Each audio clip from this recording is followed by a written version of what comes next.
So I was doing my weekly Star Wars marathon, and I got to all the juicy Yoda scenes, and I started to wonder, what's going on with this guy? Really, what's going on with him? Because we know he's short, green, and talks all weird and backwards, and he flails around like a cracked out Kermit, but why? There's gotta be a method to this madness or something.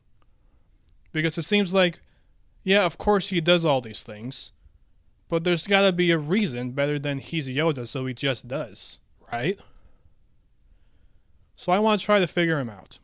First, we gotta talk about how we were first introduced to Yoda all the way back in 1980.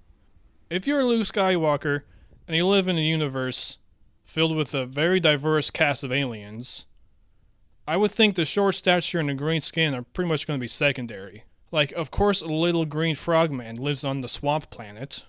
But what I started to wonder about was his cane. Why does a guy who fights like this guy drums need a cane? Is it purely a walking aid? Is it a tool of deceit? Or is it just for beating droids when they take your flashlight?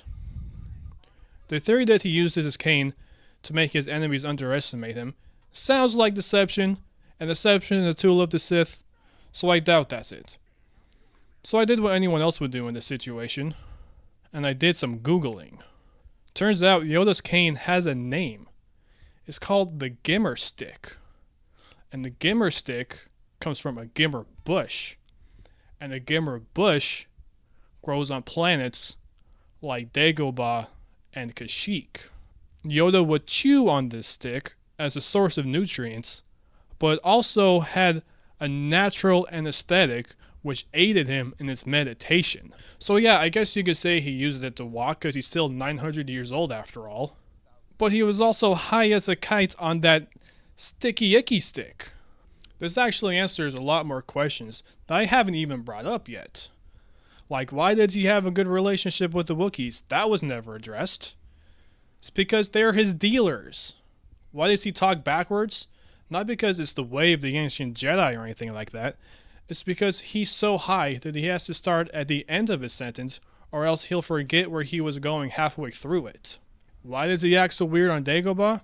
Because he's been isolated on a planet with unlimited supply of that dang Dago Kush, and he had no one else to talk to but ghosts, which were probably just really hallucinations.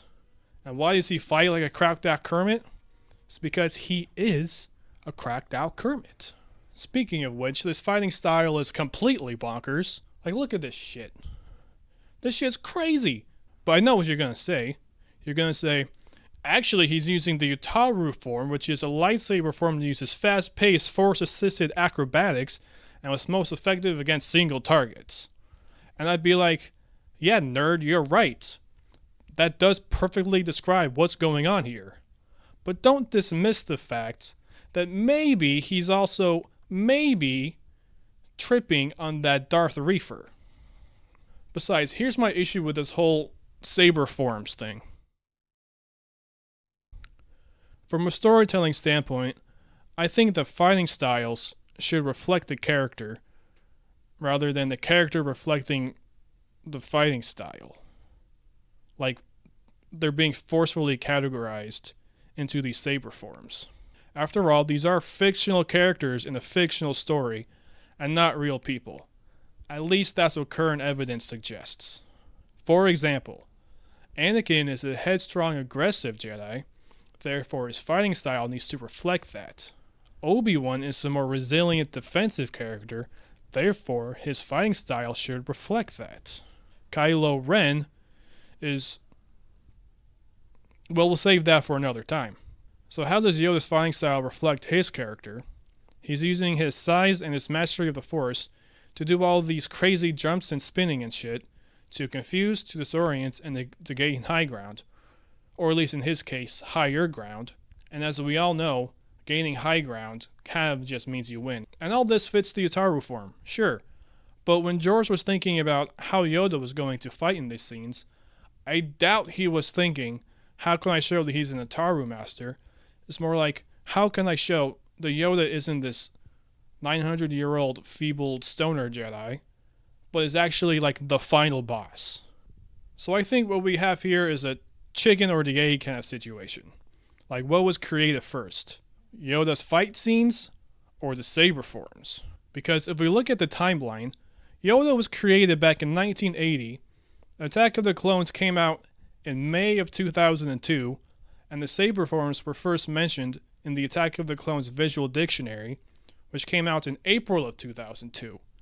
So at some point in this area, George storyboarded Yoda's fight with Dooku, and some writer invented the saber forms, I think, to explain how Yoda is able to do all the things that he does. But what it doesn't mention is Yoda's dependency on that Zaza Binks, which is also probably a contributing factor. So yeah, in conclusion, what's up with Yoda? Well, yeah, he is an all-powerful Jedi and Saber Master, but he also has a Plo Kush habit that may be responsible for most or all of his abilities. Here's a list of all my sources, because if there's one thing I learned from school, it's to list your sources. Are all of these sources canon or not? Who cares? It's all fake. We're all just trying to have fun in the universe that we all love. So thank you for your time and take care.